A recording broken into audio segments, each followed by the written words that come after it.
Hello, everybody, and welcome on World Kindness Day to this Kindness Values Jam deep dive conversation. And we've got some brilliant people here. And to kick off, I'd just like us to take a minute, and if you'd like to close your eyes, please do, to consider either a person or a time or an event when either you've been kind, you've received kindness, or you've witnessed kindness. Just consider that for a minute.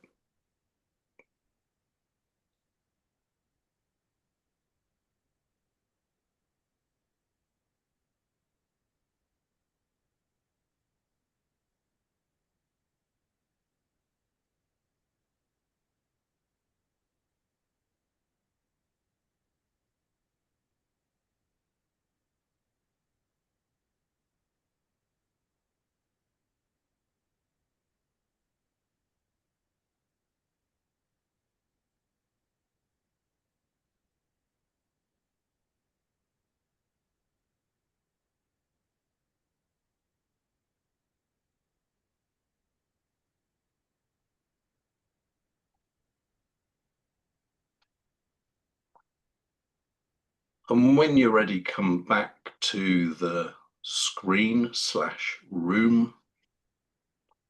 And I hope you enjoyed that, whatever it was you were thinking about. I feel a bit weird because I was thinking about my ex-mother-in-law, but she was the most kind person I've ever known. So that felt good. And today what we're going to do, Jenny's going to give us a quick introduction into the topic of kindness. And this is really just to, again, help you connect with the topic. It's not positioning Jenny as, this is a definition, but she's going to say some words for a few minutes, and that's going to help us open our minds so that we can then get into the subject. And when Jenny's finished, I've got a question here that I'd like us to start with, and then curious to see where the conversation is going to go. So, Jenny, over to you. Thank you. And how much fun is this to be like in a room of kind friends? Yeah. What a way to, I know, Alan, you're finishing World Kindness Day. You're kind of wrapping things up, but what a way to kind of start it in Utah. So in thinking about, just want a few words I wanted to share this morning. Now there are let's see, 4 of us here in the room that this will, that maybe bring back some memories. But I was thinking about in October of last year, I just remember sitting in awe in the beautiful, I'm gonna mispronounce, I'm sure, Palazzo di Normandy. And that's in the historic palace in Palermo, Italy. And excuse me, it was originally built in the 19th century by the Arabs, and it was later expanded in the 12th century by the Normans, and it's just stunning. And today, this beautiful structure is the home of the governing body of the Sicilian Regional Assembly. And I and others of us here had been invited to Palermo to give a keynote at the World Kindness Movement's 11th General Assembly. And now we were sitting, if you can imagine, in this beautiful palace in the stunning Mattarella room. And gathered in the room were local dignitaries and members of the press and members of the World Kindness Movement and the Italian Kindness Movement. And we were sitting and waiting for the arrival of the president of the Sicilian Regional Assembly. And as we were sitting there, Tristica McRae, I'm sure that all of us know Tristica, is the head of World Kindness Movement, one of the leaders of the World Kindness Movement. She asked the audience to think about, what does kindness mean to you? And then unexpectedly, she invited a few people to come up and share their thoughts. And so Tristic invited me to come up, and I'm a kindness ambassador. I founded Kindness from the Heart. I've done a lot of thinking about what does kindness mean to me over the years, and to me, kindness is it's a value that embodies lots of other important values. And I know Kevin has his set of 8. I have maybe even more than that, but gratitude, compassion, empathy, benevolence, generosity, equality, it's like a bonus value because you get to have like all these other values underneath the umbrella, so you don't really have to pick, just a couple of values. And to me, kindness is a way of being, and it's a way of doing, and it's an action and a mindset, and it's heartfelt, and kind of hence kindness from the heart is my little passion project. But I remember sitting in that room, and the words that came to mind to me were compassionate awareness. I just kind of let that settle in a little bit. And as I thought about it, and got up and shared about it, later when I got back home, I was talking with Brad Aronson, who is, I know, a friend of all of ours as well. And Brad reminded me about adding action. So compassionate awareness followed by action. So that's like, my main declarations, because that action piece of it is so important. And just, I don't know. If we're not putting it into action, it really loses a lot of its value and its ripple effect and possible impact. And so kindness is compassionate awareness followed by action. And then you probably all know that I love a good quote. And there is I'm going to say a wise English gentleman that might just happen to be in the room that I quote often, that says, values are for living, not for laminating. And it's a good thing you have this recorded, Alan, because I called you wise. And I love that quote. And then there was another quote from actually another Englishman that I don't know, but I saw on LinkedIn yesterday. And it was a response to, in the comments, a response to a post. And what he said was, and his name is Cam Karaji. And he said, and I've shifted around just a little bit, but kindness is operational, not ornamental. Just think about that. Kindness is operational, not ornamental. Culture shifts when one act of compassion at a time. And so that really resonated really deeply with me. And I've asked for his permission to quote him. So you may see some quotes coming out about him. But so I think about, at this time in humanity, I can't imagine a time when we have needed more kindness. And sometimes it's hard to deliver. And we need the kindness to self and to others and to the planet. And, so I got thinking about, with that quote, what is ornamental kindness? And what is operational kindness? And how can we both embody and inspire more operational kindness to really make a difference in our world? And so I'm going to be doing a lot more thinking about that. And just one last thing I want to share is I noticed yesterday, operational kindness, really putting it into action and not just having it on a t-shirt or not having it on a slogan or not having it, on a wall somewhere in the valley, right? But even a kindness advocate that does her best to be kind. I was on the phone with a customer service person trying to get a medical bill paid from my mother who has passed. And I couldn't get any information about what the bill was for. HIPAA this, can't do it. I understand that. But she couldn't give me any information, not even what a code meant. And I found myself getting so frustrated. And it was coming out in my voice. And I'm hearing myself and I'm going, okay, this is not cool. This is not her fault. She's following regulation. She's doing what she needs to do. And so I stepped back and apologized and said, I don't mean to be frustrated. I know you're doing what you need to do. But I could still hear it in there was no smile in my voice coming through. And I was still frustrated. And I think about, I came into that call already frustrated, having had a really, really hard week, in a hurry.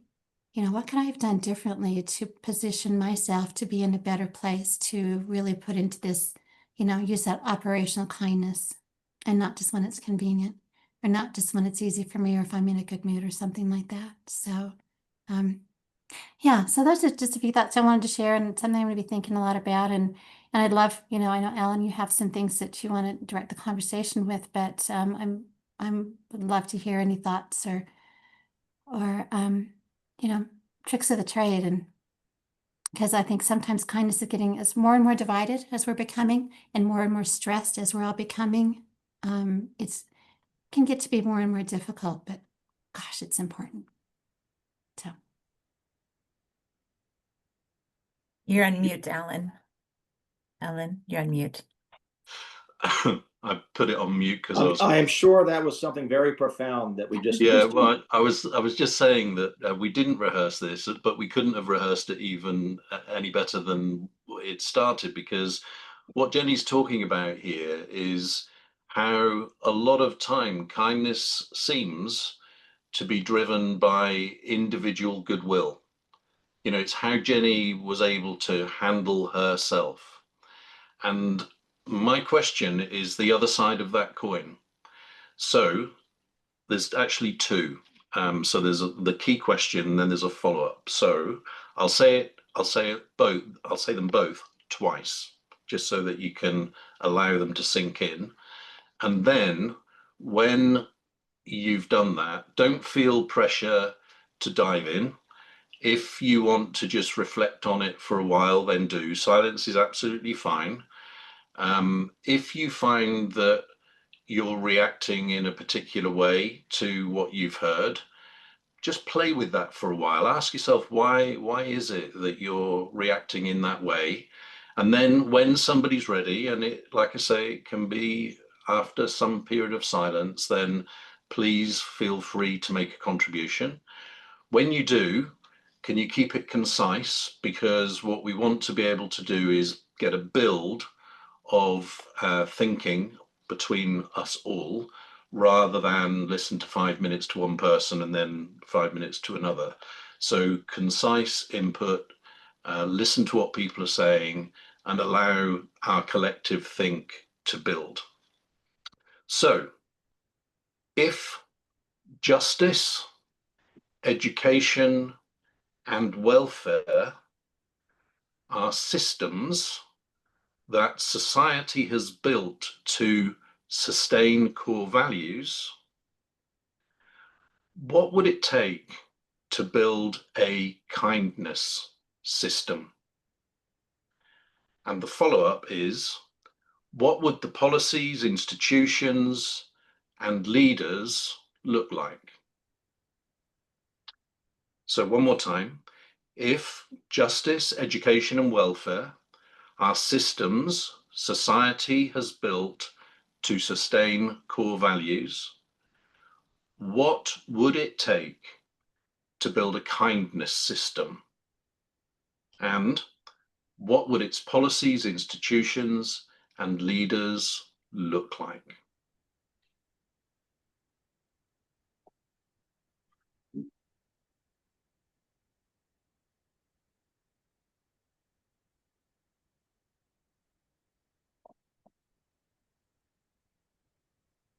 I'm happy to just, what my initial thought is, what would it take? It's going to take the collective will of society to want it.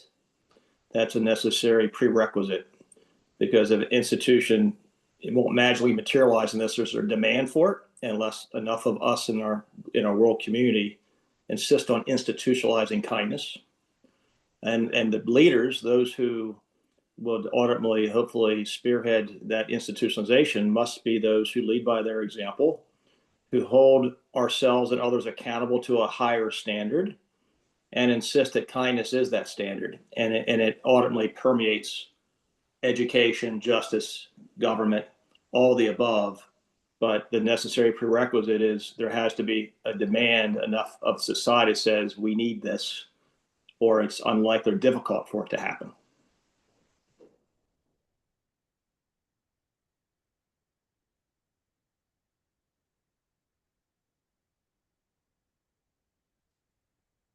So the thing that popped in my mind is something that has been part of how I have always tried to institutionalize anything, is by scientific fact.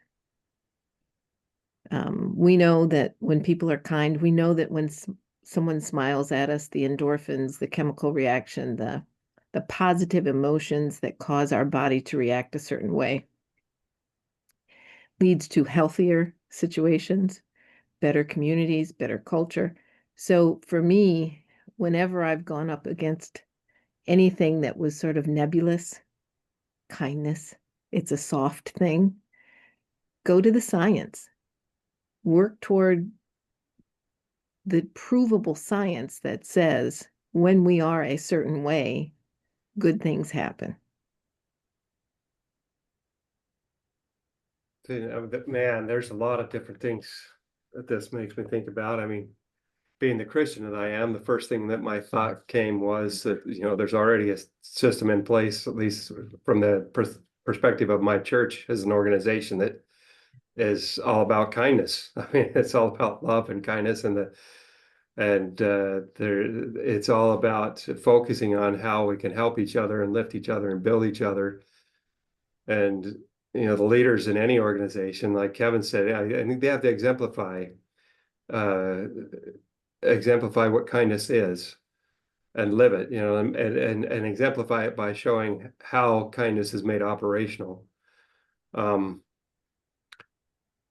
I think a little bit different approach. I don't feel like insisting on anything is gonna, you can ask, you can request, but I think it's more by invitation.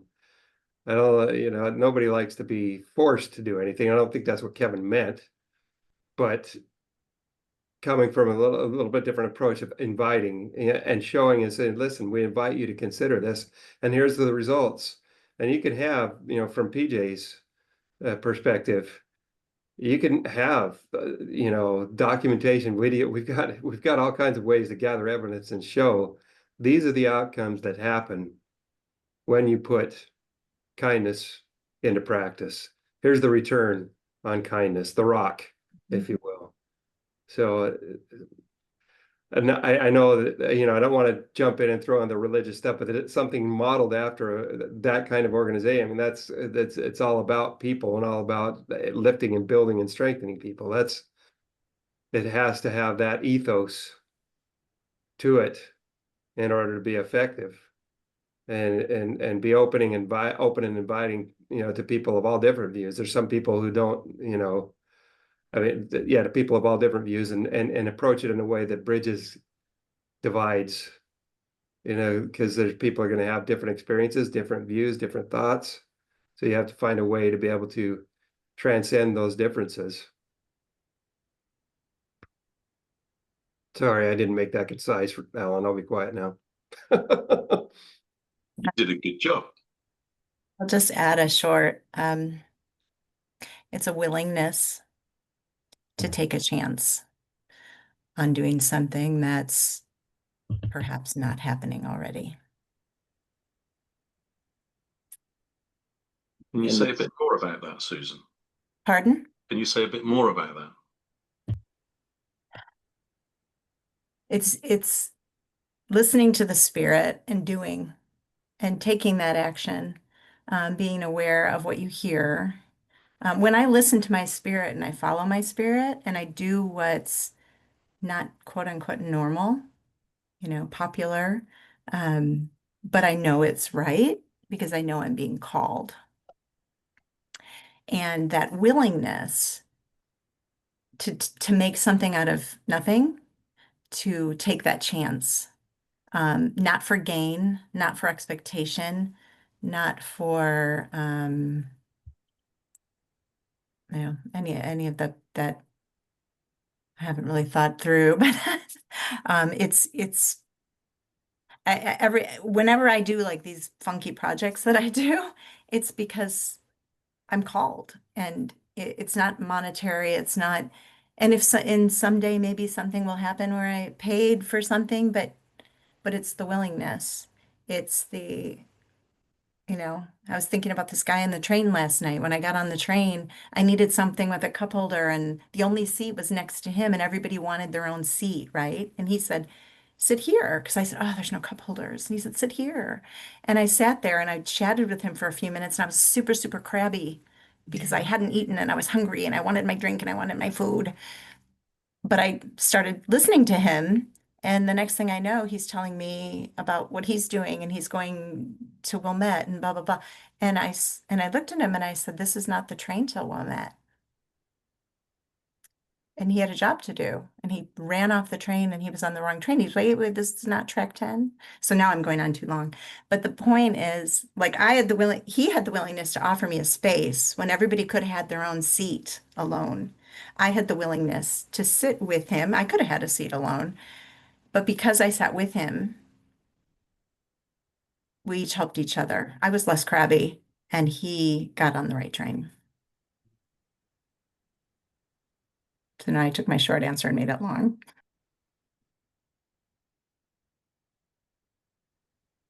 It was still a good answer.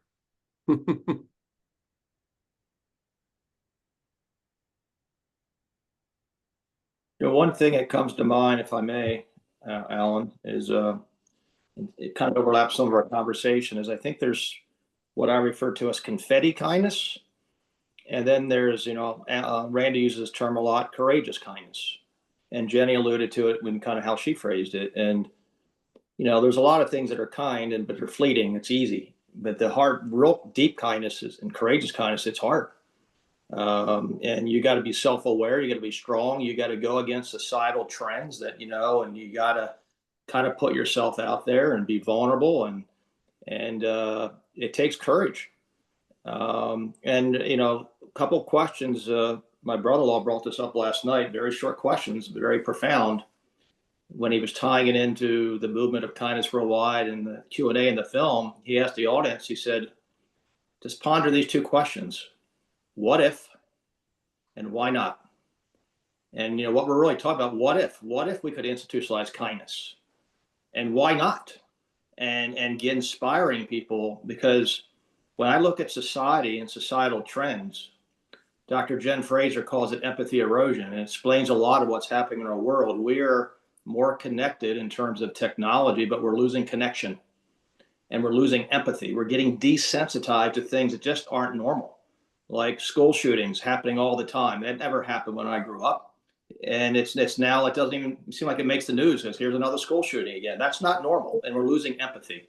But you can retrain the brain. There's a science behind it. You can restore this empathy erosion, this trend towards the darkness, because as Dr. Jen Fraser calls it, zero empathy is evil. And we're heading as a society in that direction. But you can restore it, and you can retrain the brain through kindness. And that's why, having a global movement, having everyone talk about kindness and hitting a tipping point, and, that's a win, because now we got people thinking about it, talking about it. And then we can open up a conversation. Then how do we institutionalize it? So I think, what if, why not? And why not now? Go, McQueen. How are you doing, guys? It's good to be here today. Good to see you. Good evening from Nigeria. Yes, it's good to thank you for putting this up, especially today when we celebrate the World Kindness Day. I want to look at it from the perspective of development. Acts of kindness are the things that people that we have put in government, that we have elected to be in government, to do properly. When the roads are okay, when our children are in school. By the way, we have a high percentage of out-of-school children in Nigeria. And why is that? It's because of insecurity. It's because of lack of infrastructure. It's a lack of good governance. When our people who are elected and people who are supposed to be in government refuse to do the right thing, it's not acts of kindness. We're talking about operational kindness. How do our legislators, how do they operate? People in government, how do they operate? If they operate properly and they do what they're supposed to do, they function as they're supposed to function, it's a whole act of kindness. It's not only about us as individuals. I want to look at acts of kindness through the lens of our legislators, people in government, the local government chairman, doing what they need to do, putting things in perspective, providing infrastructure, good governance, accountability, prudence in financial standing, all that when somebody who is in a position of authority does the right thing, it's a whole act of kindness. It will give us stability, it will give us security, it will reduce out of school children. People will be at work, families are able to fend for themselves, you know. So I want to look at it from the perspective of good governance. When there's good governance, it's a whole act of kindness. And it's good to look at that. Thank you. Yeah, I think what you're raising is the real essence of this question, because governments have such power and authority, and what comes with that is such responsibility. But there's a really big question about who and how are those, who's going to hold those people to account, and how are they going to do that? Because, and if I go back to the point Kevin was making about schools and guns, shootings, I saw a suggestion probably about a year ago of how to deal with this situation in the US. And it was a seriously put forward suggestion that teachers should be armed. Mm. Now, for me, that is totally crazy. And similarly, somebody else said, my 8-year-old daughter just came home from school and I asked how their day was. And she said, oh, we had a gun drill. Just as though it was the most normal thing in the world to do. And for me, that shouldn't be accepted. And we need to get to the root of the issue rather than put plasters over the top. And if our governments fail us in that, what can be done? Going to the heart of that, Alan, I think it's governments are elected. Okay, in the United States, governments are elected by the people.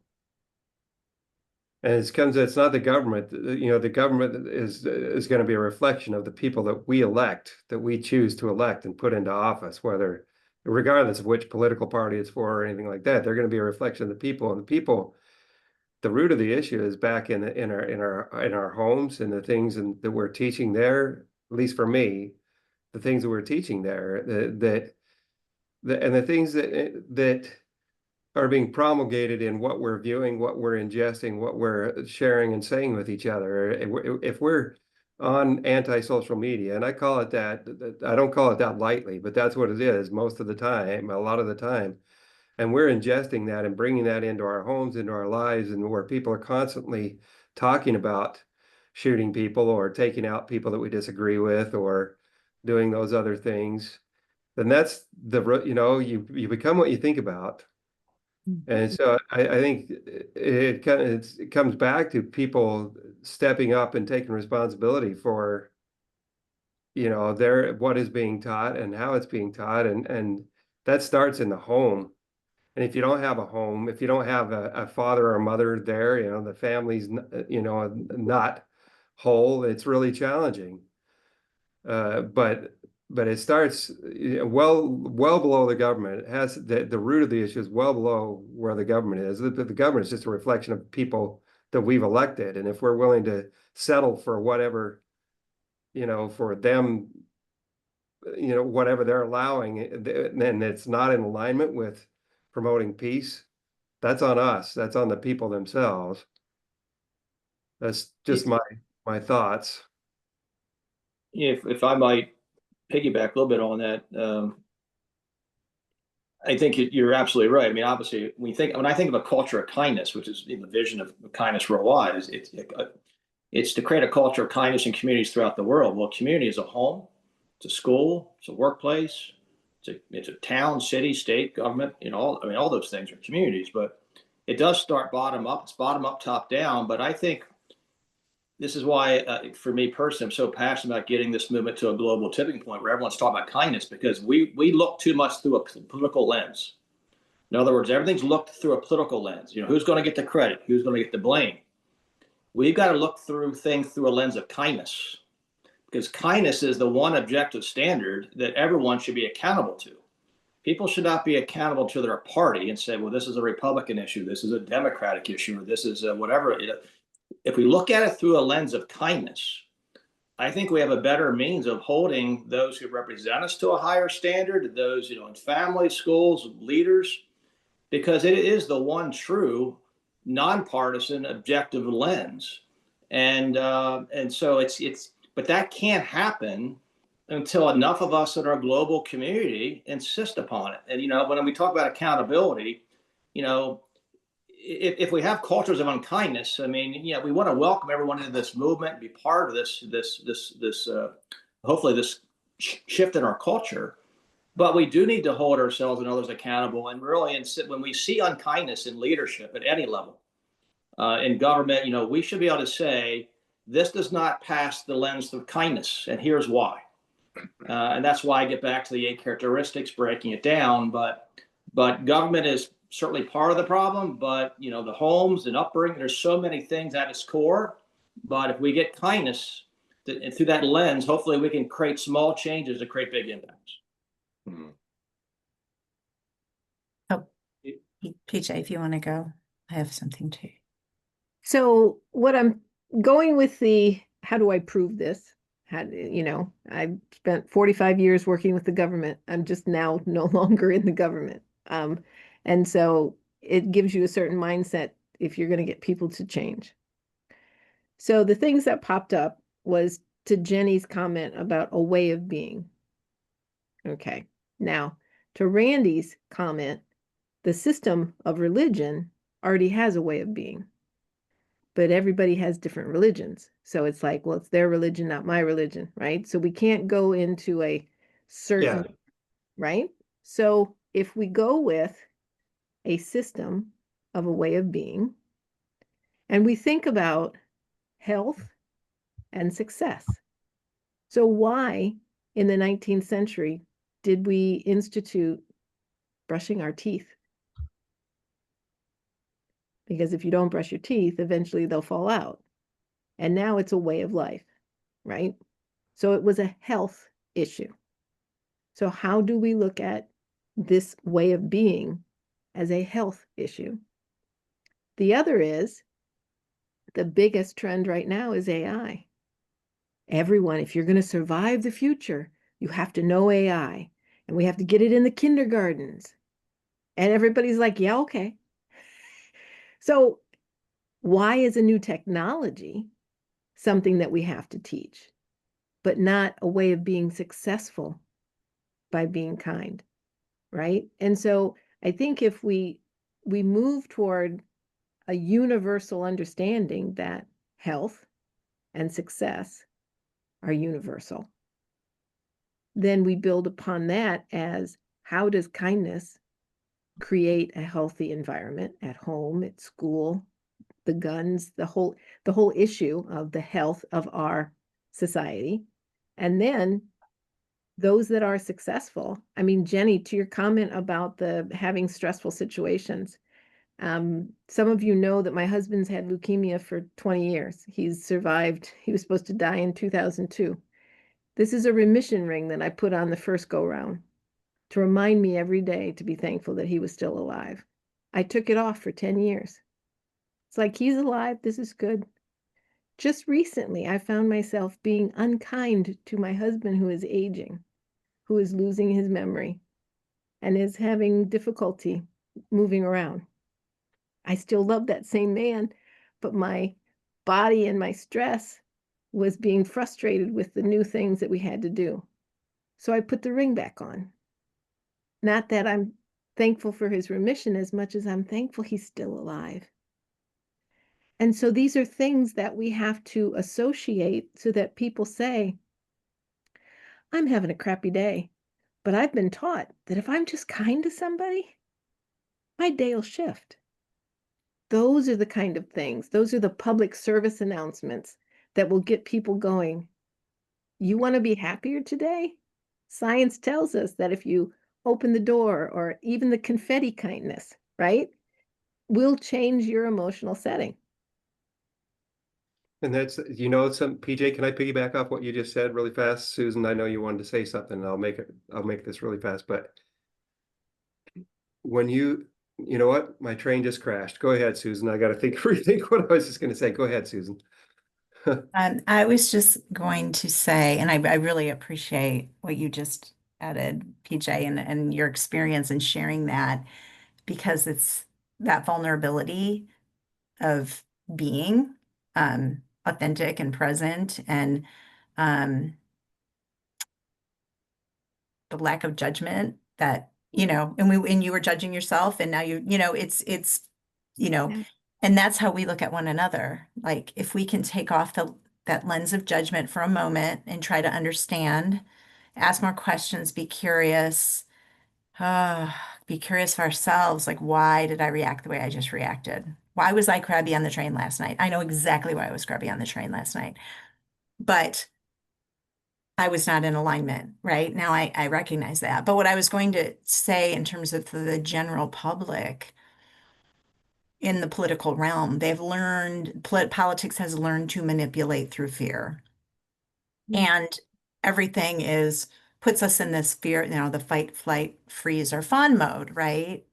And I come from a lens of compassion, but I also believe kindness, compassion, respect, and how they interweave. But changing us from a reaction state to a response state. But what I really like about what you just said is the health aspects, because there are several people that I don't agree with right now on the political spectrum. But if I can't have a conversation, if I am no longer willing to have a conversation with them because, I don't want to listen, or I don't want to stir the pot, or, nothing's going to change. So we have to just come at it from new ways.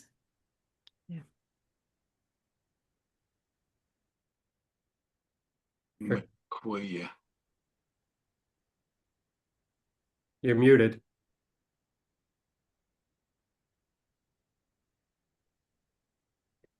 You're muted, McQueen. McQueen,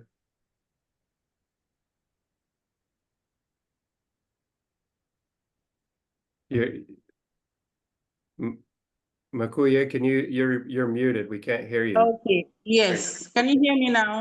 Yes. Yeah. Yes. There's a saying all over the world that charity begins at home.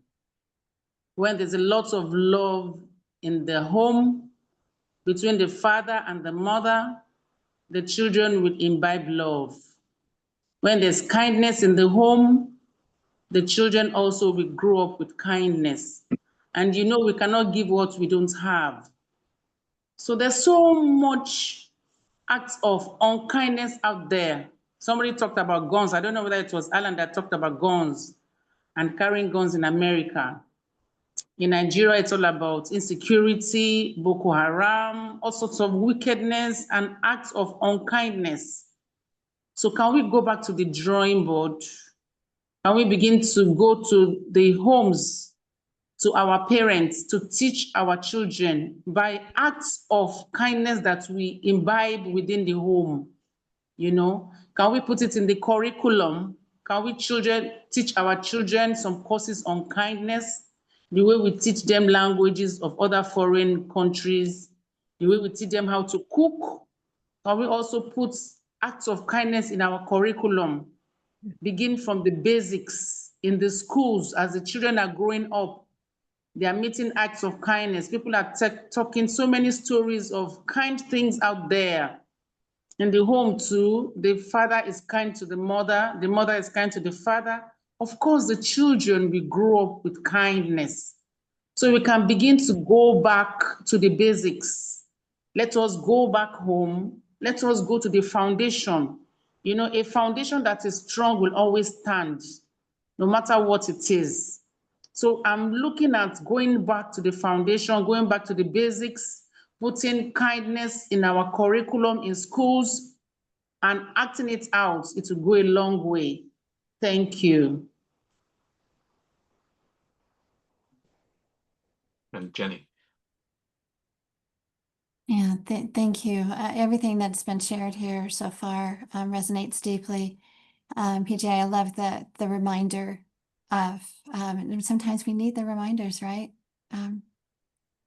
And just a couple things that have been coming out for me. One is about the importance of leadership. And so, you know, I've worked most of my career in the field of leadership consulting. We had a client that had a quote. He was an organization leader, and leaders bring the weather. And, you know, and just imagine an organization, not even government, but just, you know, a company where their top leadership has the, you know, expressed value of kindness and how we treat people. And they tell their employees to treat the customers this way. And yet they're overheard in the break room, you know, acting very unkindly. They're seen in society being very unkind. You know, where's that going to go? It's not going to fly. It's not going to build the kind of organization that they express that they want. Same thing for leadership. So I think the leadership is so incredibly important. And they've got to, you know, they've got to walk the talk. We've got to walk the talk. And then there's the second thing too, is in creating this, an awareness of what kindness is. And so interestingly, yesterday, Alan and I think, Randy, you may have been there at the same time, we were on a call with Francesca Donlin, and she was saying that she was giving a presentation on kindness, and she mentioned that she had gone and had a mammogram. And one of the, I think it was a mammogram, and one of the women at the table said, well, how is that kind? And not even the concept, not even understanding how, you know, kindness to self, kindness to the planet, you know, kindness to others, taking care of herself so she can help take care of others, and taking care of yourself so that, you know, you're, that's important to people who love you and the contributions you're going to make. So I think it's also education in what really is kindness, and help to make sure we're all not necessarily on the same page, but there's such a wide awareness of it's not just please and thank you. It's not just holding a door. It's not just giving a whole bunch of money to have your name on a building and do research or whatever. There's so many different types of kindness. And then, you know, once we share about that, you know, PJ, as you were saying about how does it impact us? Our health, our well-being is, to me, it's essential for our well-being and essential for humanity. So, yeah, there's a lot there. But it's, you know, there's a lot to get to that answer, but that it is the answer for all of us, I think, for humanity and for mankind and womankind and animal kind. Mhm. Alan, have you reached out to the World Health Organization? No. They might have something that they're not publicly talking about that they're working on. You never know. Yeah, it's a good point. And I think this is coming back to, I'm just looking at my notes here, and, you know, your toothbrush thing, that was introduced by a government, right? Nobody said, you know, if there's enough of you that are precious about your teeth, then you'll spread the word and that we'll reach a tipping point. No, it was, this needs to be done. You got to do it. And then it was educated through the schools, probably, I'm not too sure. And then Makuye, you were talking about kindness in the homes. Yeah, I'm feeling a bit pessimistic actually, because homes are not what they used to be. People don't stay together as long as they used to. People are more mobile geographically, so they leave the home, and communities don't tend to know each other in the way that they used to, and they don't seem to operate in that way. And so in a way, we've kind of allowed this dilution of all of the stuff that used to happen kind of naturally in a way, and not replaced it with anything else. And then we're kind of shocked that we're in the situation that we're in, whereas it's obvious that that's going to happen, right? Can I jump in, Alan? Yeah, sure. So I wrote down something that I didn't speak of. So Mr. Rogers' neighborhood, right? Mr. Rogers, we know that, right? So, and that disappeared. But what did we replace it with? Shows that were sarcastic, where children could sue their parents for reprimanding them, for it's really cool to be nasty to each other, and the mean girls and the mean guys and all. So we have replaced it with what's cool. So, I mean, so it is true. We need to analyze what is the norm and how do we reinstitute a norm that goes back to a way of being. And that's the system of kindness, right? Because what I agree with you that it has been replaced with something, but we've not done that very consciously. We've just allowed it to happen, right? It's happened over time. It's a little by little process. Empathy erosion. Yeah, well, and you slowly begin, there are things that even 20 years ago, 30 years ago, were not acceptable. And yet we slowly start saying, oh, well, that's not so bad. Oh, that's not so bad. It's like there's a poem, and I'm gonna slaughter it, and I don't remember who it's by, but something about Vice, familiar with her, at first we shun it, and then too long familiar with her face, we embrace it. And I'm slaughtering it, but the idea behind it is, as we slowly start to acclimate, like the frog in the pot, we slowly start to say, oh, this is a little okay, this is a little okay. We find ourselves in a situation like you were saying, Alan, looking back and thinking, wait a minute, how did we get here? What happened? For me, again, the most powerful way to start bringing it back, you can do all the scientific studies and other stuff like that, and analyze it and things like that. And that's, I'm not saying anything against you, PJ. Forgive me for just, I'm using the terminology. You can do that, but that's great. But the most powerful way I can think of to do it is to create experiences where people can actually Feel it. operational. It's one thing to talk about, like going back to what Jenny said earlier, is either operational or ornamental.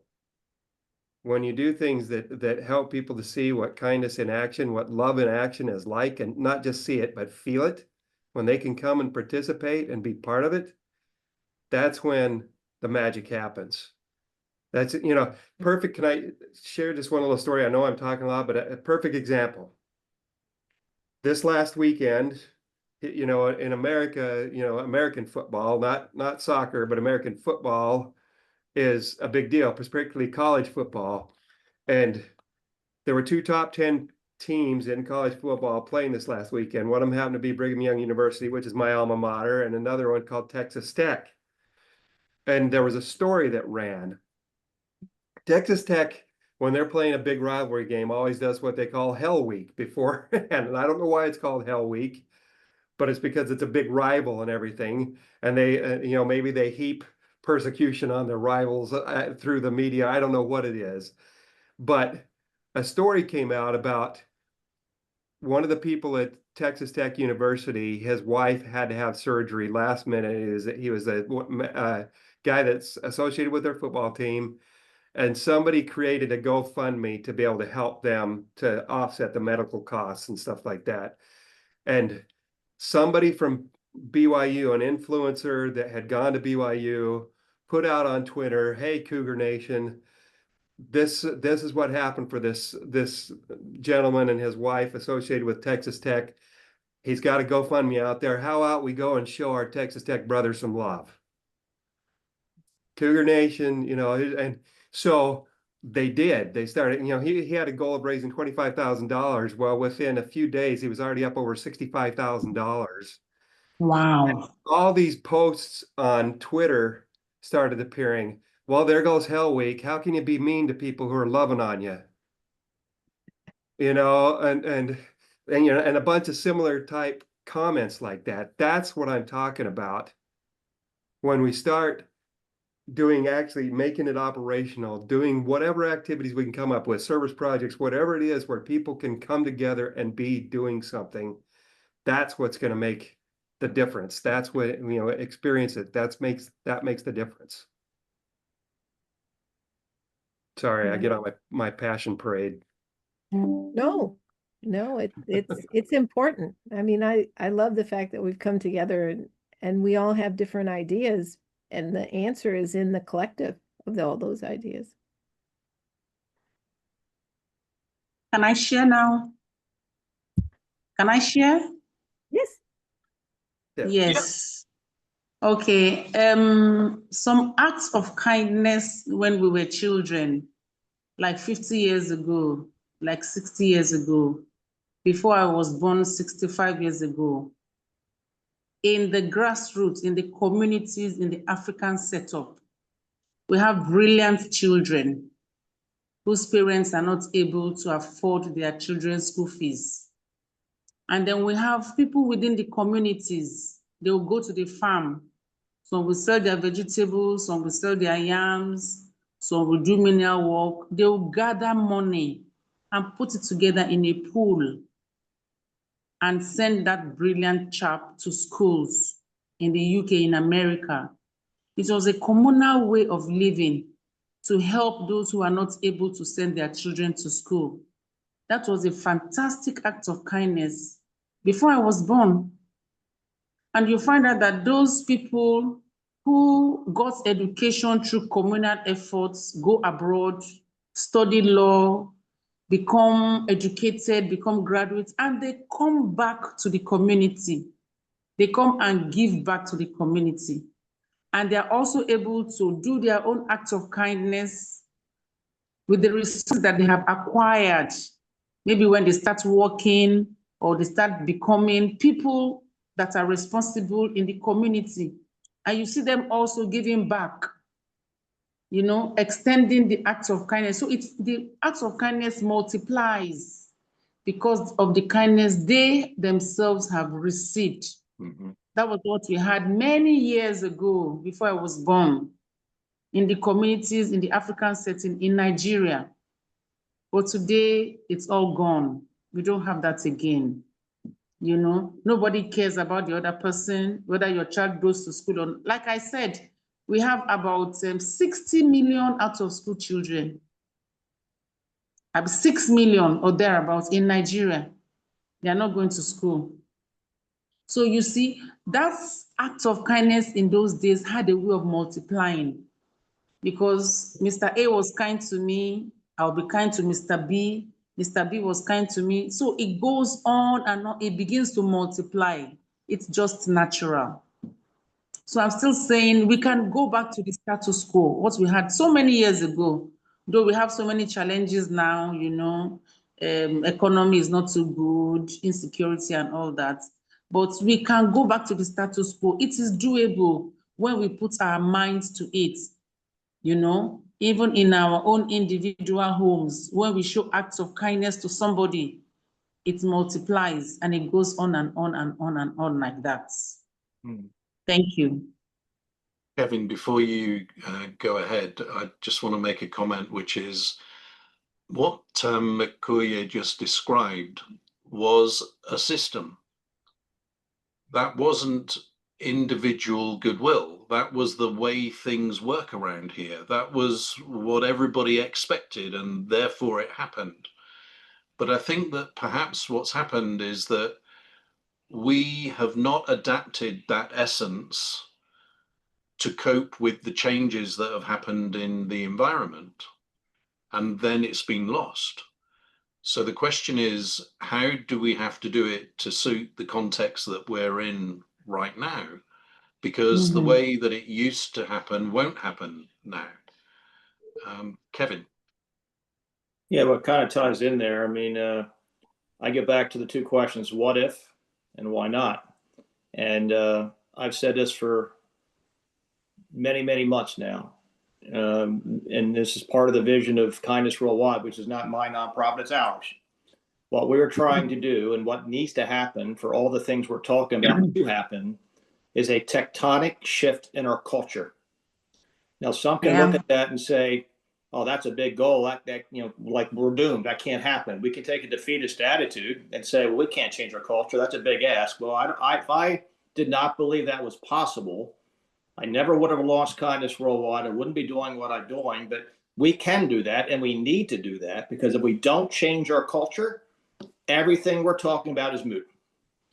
And how do we do that? It's going to take a genuine, real, organic, authentic movement, a kindness movement, unlike our world has ever seen.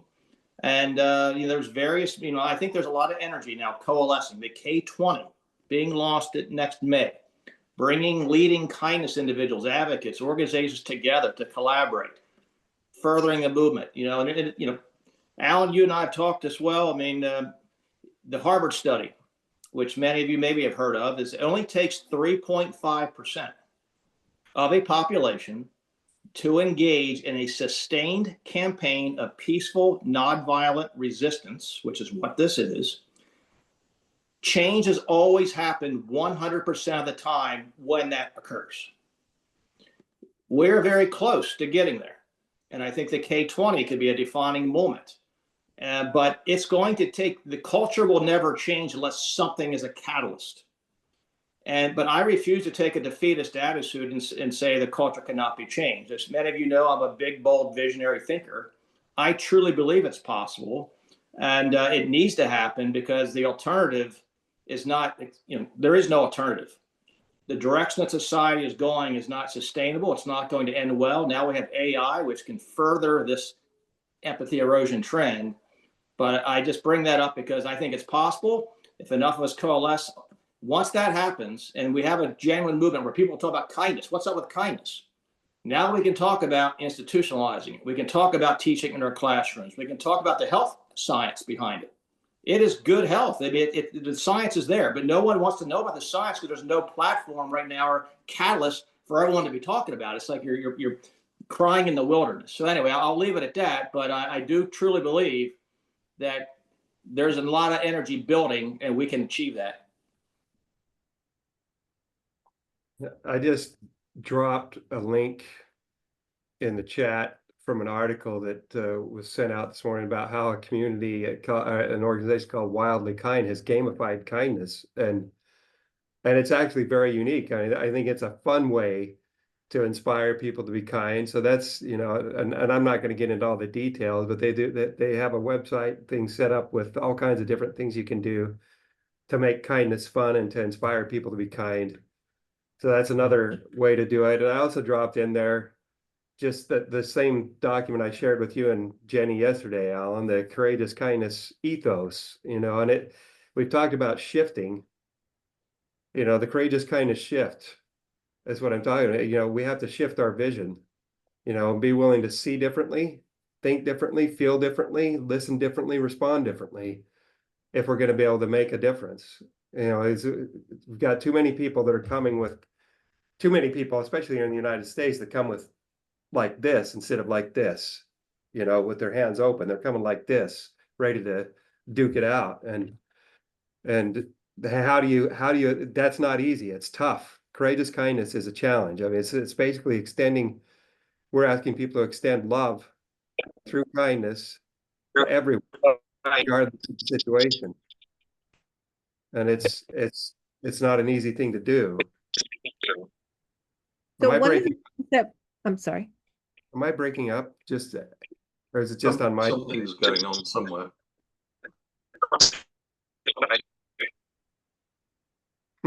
Go ahead, PJ. I lost it. Sorry. It's an echo. Okay. Yeah, somebody's got. That's maybe better now. I think that what's coming through for me, and Randy, you just said it. You just said it's very hard or very complicated or something like that. And as we've been having this conversation, I've been thinking really of PJ and what she was saying at the beginning of the science, but also I'm not sure who that is, but maybe if you go on mute, that will get rid of the echo. Yeah, everybody mute. Yeah. So PJ, you're a scientist, right? And I think what is needed here is a really deep understanding of the problem in order to design a solution. And you know, I'm not that person, but just listening to this conversation, I've written down a number of things because I don't think there's any one angle that is going to deal with this. It needs to be a whole system design approach for it to be sustained success. So first, it starts with legitimize. That means making sure we have a scientific approach to kindness and be able to explain the return on investment or return on effort or a combination of those two. And in the 2020s, Deloitte did a big project on well-being and the return on investment on well-being, and it was a game changer for that sector. After that study had been done, companies then said, oh, we're happy to invest because we know that we're getting 5 times our investment back. So legitimize kindness is the first. Then to democratize it so that everybody can play a part, and it's not just privileged people being kind to unprivileged people. And then a word that I've made, you know that I like making words up, proliferize. So this is just getting it out there, a flood of it happening everywhere all the time, and quickly following that with recognize. So we don't celebrate kindness enough. So how do you expect people to follow when we're not making a big deal of how good a thing it is? And then the final step could be institutionalized. So that's when it becomes systematic and all of what went before is just the way that it is. And so that's just kind of like it's not just this conversation. I was thinking about this morning, but actually the conversation has reinforced that flow and also that wholeness of everything having to happen in order to make it real. And then I don't want to hog the show, but I just want to finish with one thing. Kevin, to your point about the tipping point and everybody getting on and us having that kind of level of interest and enthusiasm, totally agree with you. However, I think we need to be smart about what we're activating when, so that it has the biggest impact. And I'm going to put in, we're going to watch a short clip of Kevin's film, but I'm going to put a link in the chat of another movie. Now, this is a wealthy individual who decided to identify 50 people that she knew and to give them all thousands of dollars to be kind. And she said to them, I don't want you to tell me what you're doing with it, just go and do it. And then the film is about some of the stories, and I'll just share 2 with you. One, I'm not sure of the context of this, but from what I can gather, it was New Year's Eve, and the person called Wendy is homeless on the street. And they gave her a card, a kindness card, and she opened it and there was some nice words. She was over the moon. She was like, oh, this is so great to receive this. She was such a happy person. Then they said, are you going to open the envelope behind the card? So she opened the envelope and there was dollars. And do you know what she said? She said, I'm staying at a, I don't know what the word was, hostel or shelter. Yeah, I'm staying at a shelter. And I was there last night and there was a lady there that was freezing because she doesn't have a coat or anything. So I'm going to the clothes shop and I'm going to go and buy her a coat and some gloves. And then the other one, a guy said that the lady that cut his hair was a really nice person. So he said, so one day when I was getting my hair cut, I said, I've been given this money. We're going to do a project together. What should we do? Have you got any ideas? And she said, well, I think it was son, maybe, I don't know, son's best friend was a savant musician, but not from a wealthy background. So what they decided to do was buy this young man a trombone, and he's now playing in a jazz band. So this is the impact that wealthy people can have if they choose to do it. And so as a result of this, I've suggested to them a few things that we can do. One is to invite some university researchers to analyze the money that was invested and the social impact that it created, and do a proof case. Secondly, I've invited them to consider inviting other wealthy families to put together a model that we can maybe pitch to associations of family offices and the like, to encourage people with a lot of money to put a percentage of their wealth aside every year to do exactly this, if that has worked. And just imagine if you could aggregate the impact in the world of, I don't know, 1,000 wealthy families around the world doing that. It could be phenomenal. And so I'm agreeing, Kevin, and I'm saying there's an and, which is about how can we be smart and get the best bang for our buck.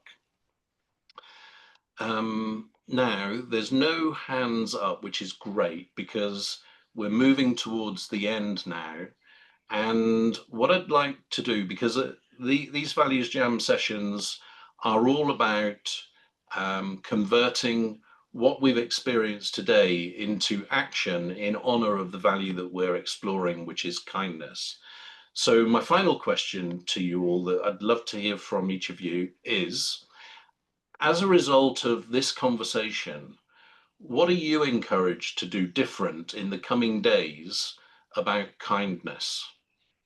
And not in any particular order. So when you've thought that through a bit, and it just needs to be a tiny step, it doesn't have to be a big project or anything like that. What is it that you're going to do in the coming days as a result of what you've heard today in support of kindness? Well, a scientific fact came in my head that is, for me, being an applied scientist, that sort of, so to my comment about my husband, right? We know that every negative activity requires 3 positive to equal it out. So negative energy is 3 times as powerful as positive energy. So we know that, you know, you get stopped on the way, cut off in traffic, your coffee falls in your lap, and, you know, somebody slams the door on your fingers. By the time you get to work, your whole day is shot because you're so full of negative things that have happened. You don't realize that you have to go over the top 3 to 1. And I think this is research from Robinson, I think is her name. So every time I'm grumpy back, okay, realize that apologizing isn't enough. Apologizing, make a cup of coffee, offer to get him a sandwich, you know, extra on top of that, because it's not a 1-for-1. And we forget that. Okay, so you're doing your 3 penance. Yeah. Yeah, that's a good way to look at it. But it's science. It really is. Yeah. And we think to ourselves, oh, well, I apologize. Why are they not happy with me now? It's like, because. That's a great one to kick off. Who's next?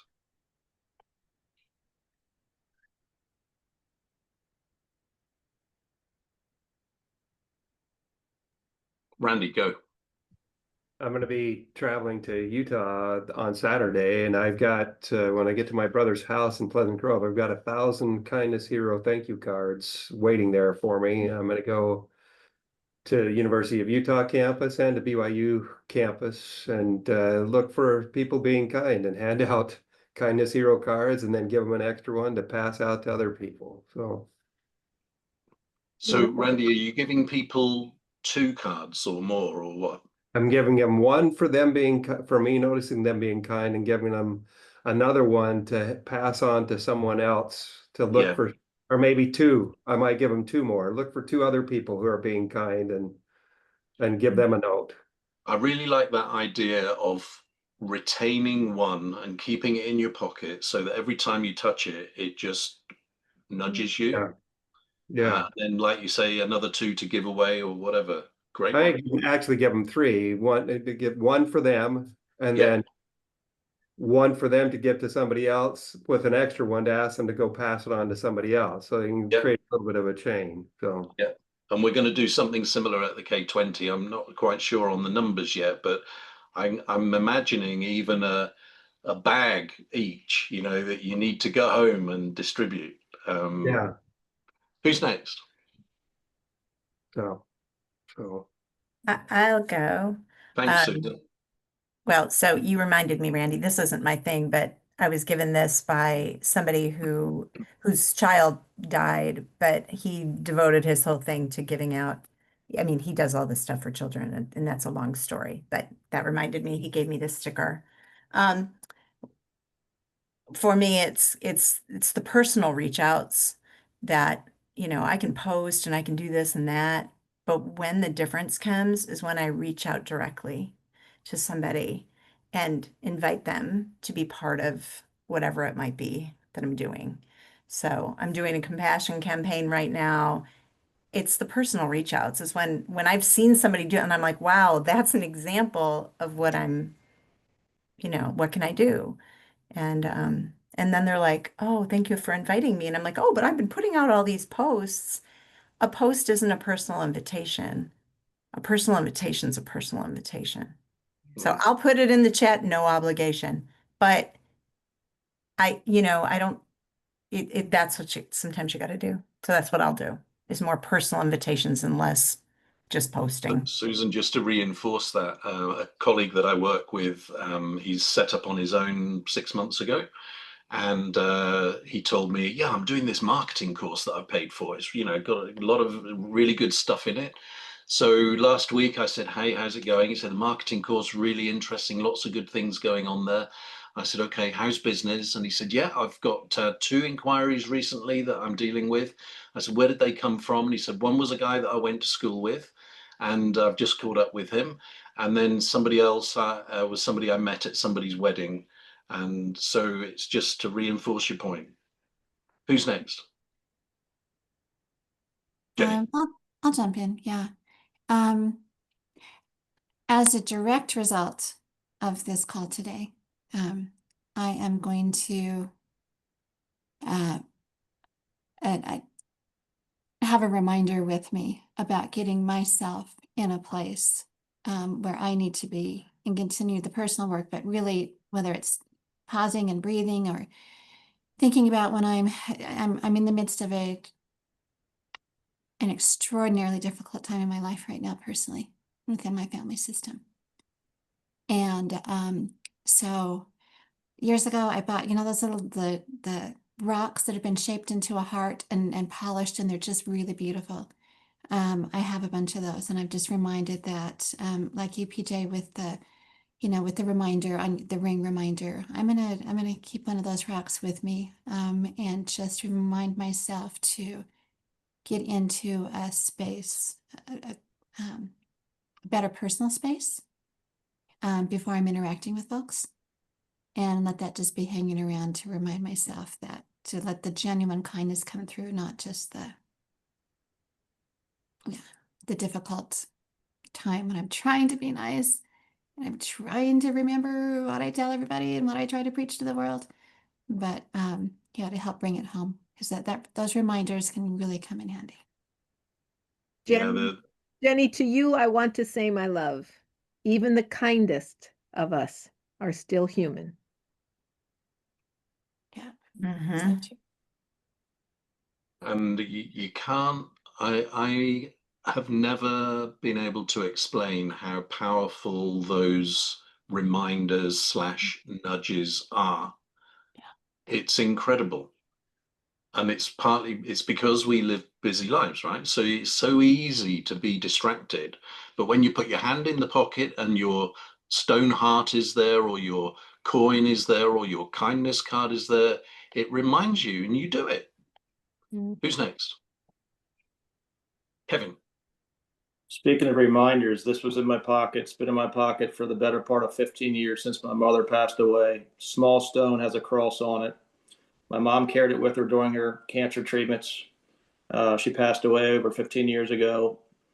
My mom was my rock. This rock reminded her of her faith, where she was going. She knew where her journey was going to end. And when she passed, I've taken it and it's been in my possession ever since. So it reminds me of my why. My mom, always wanted to make her proud. but also when you mentioned about, you know, I know Jenny was very close to her mom as well. Had a blessing of meeting her earlier this year. But so it's just a physical reminder, but those reminders do matter. And PJ, you mentioned about your relationship with your husband. Very touched by that. And I mean, love is sacrifice, but you go the extra mile. You do what you get for better or worse, right? And so one of the takeaways, PJ, that I have, and you reminded me of it, but also this morning I had several people who watched the film last night. And it was a very powerful film for many reasons, many themes. One of which is the strength of marriage and sacrifice, and love is sacrifice, but also self-kindness. And so a couple of people reached out to me, so inspired by the film, brought to tears by the film. They said, Kevin, take care of yourself. And take care of my wife, obviously. And Jenny, we've talked many times, and many of you have met my wife. And this journey has been about others. And I'm so focused on trying to bring something that's needed in the world and all that energy, but at a price. And that's at times not taking care of myself and not directing my energies to my wife, who is my rock. And she does small things with great love, like Mother Teresa. And I'm a go big or go home kind of guy. And there's nothing bigger than trying to literally change the world, and which is what we're going to do. Mark my words, we are going to do that. But I got to take care of myself, recharge, take care of my wife, and take care of each other. So, PJ, thank you for another reminder, another little God wink, so to speak, because it's so needed and necessary. We can't take care of ourselves. We can't be kind to ourselves. We can't be kind to anyone around us, and it affects us. So I'm just going to take time to pause and breathe, catch my breath, recharge for the journey that I know awaits. And Kevin, I'm not a baseball guy, but I'm going to try a baseball metaphor for you, right? And to see how this lands, because you got to decide whether you want to be the guy that hits it out of the stadium once, or whether you're going to play every game in the season and you're going to add value for the team. Well said, my friend. Thank you. Love you, my friend. Really do. I love you all. I mean, because I know you got my back, I got yours, and I hear you, and I will follow through. And it's a marathon, not a sprint. Yeah. And Makoye and Blossom, we need to hear from you. Yes. Thank you. For me, what my organization does is to keep on empowering women and girls, especially those who are experiencing gender-based violence. So especially this month of the Orange the World, you know, it's the time where 16 days of activism, where we continue to empower women who are passing through gender-based violence, for them to speak out, for them to seek help. So that's what we'll do, and we'll continue to do that, especially in these 16 days of activism, from 20th November to 1st of December. No, 10th of December, the 16 days, we're going to be on the streets, talking to women, empowering them, and sharing a law in Nigeria, which is called Violence Against Persons Prohibition Law. It's a law that prohibits violence against persons. So we're going to continue to empower our women and our girls so that gender-based violence in our communities are coming to the barest minimum. So that is what we do, and that's what we continue to be doing. Thank you. Well, that's probably the best example we've heard today of kindness being operational. It's certainly not ornamental, right? I think Blossom must have had to leave, and so I'm conscious that we've taken 3 minutes of your time extra already. If you can stay, I'm just going to share a clip of the film that Kevin talked about last night. And Kevin, if you want to say any words while this is being played, then please do. And if you want, do you want to say anything before, or shall I set it off first? Is this the full trailer, Alan, or the 1 minute one, or the 2 minute one? I think it's the short one. Okay. Yeah, I mean, you'll see a small snippet of what I refer to as the magic in our midst and the miracles that's our destiny. All began from one act of kindness. The ripple effects continue to endure to this day, literally being felt throughout the world. This one act of kindness has literally already not only changed lives, but there are people alive today that are because of this one act of kindness. And this one act of kindness has had ripple effects. There are many stories of the transformative power of kindness interwoven into this one original story. Randy's powerful story. Randy is in the film. Of course, Jenny and Alan are in the film and scenes from the World Kindness Movement. But so hopefully you'll get a sense of the emotion in the trailer you'll see. But I honestly, truly believe that we are in the midst of a wave from a ripple that's already had global impact. It's already saved lives and will continue to do so as this movement broadens. And this film is a means to that end. The more audiences see this film, the more will be inspired and empowered into action. And the ripple effect from the bottom up to governments institutionalizing kindness, changing the culture is the end game, and there is a path.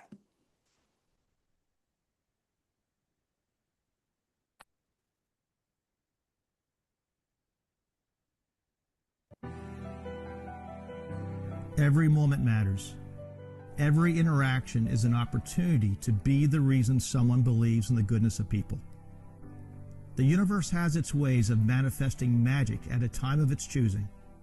That time was 9:57 a.m. on Good Friday morning, 2023.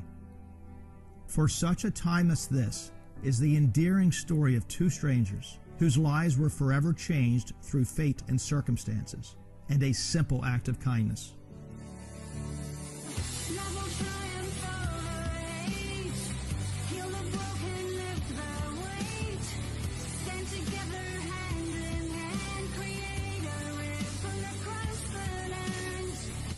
One act of kindness was the ripple to become a wave that will touch and uplift the hearts of all.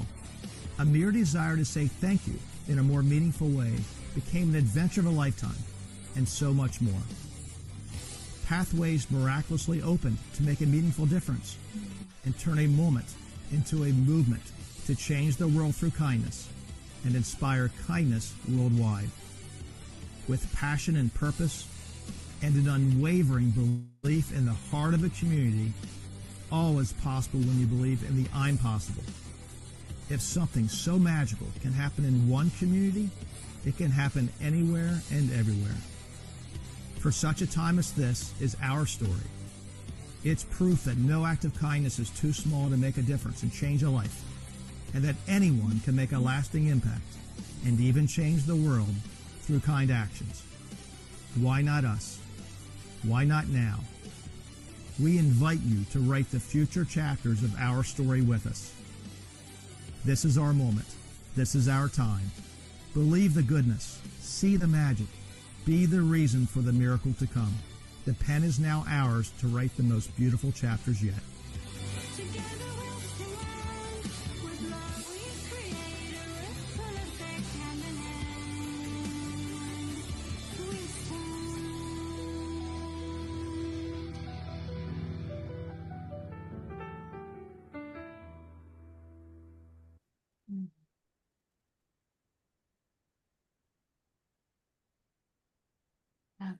So how was that to end a kindness values jam on World Kindness Day? Thank you, Kevin. Yay! And thanks, everybody. That was a very deep conversation. And actually, I forgot to share mine, didn't I? That list I gave you of words, I think there's something in that. So I'm going to develop that over the next few days. Maybe I'll share it with you as that develops and get your input. Can you share the link for the trailer? Because I'd like to share that just to let people know this event. Or yeah, Kevin, have you got it handy there?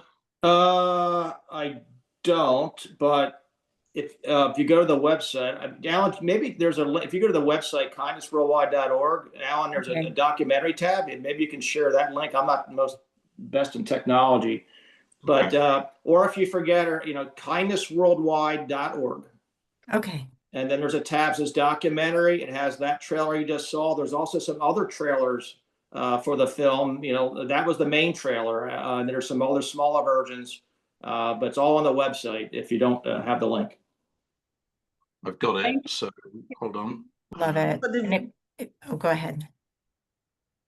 Yeah, thank you for the video, Kevin. It brings back the memories of Palermo. I saw myself Yeah. You were in the first scene. In fact, I realized, yes, I mean, everyone in the world kindness movement is in the film. That is a very powerful part of the film.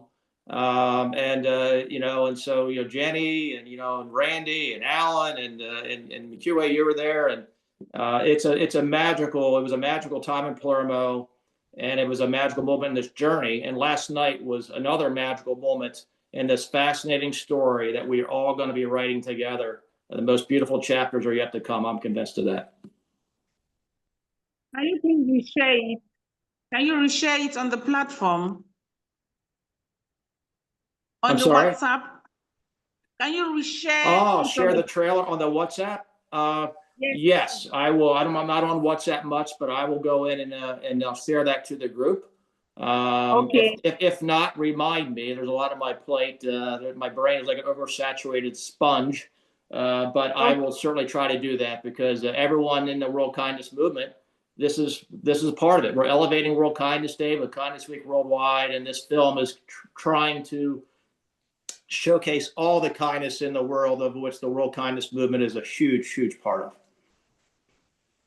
Enjoy the rest of your days, whatever that might bring you guys, and whoever you're spending it with. Have a good one. Good to Take see care, you. everyone. Love you all. Thank you so Thank you. much.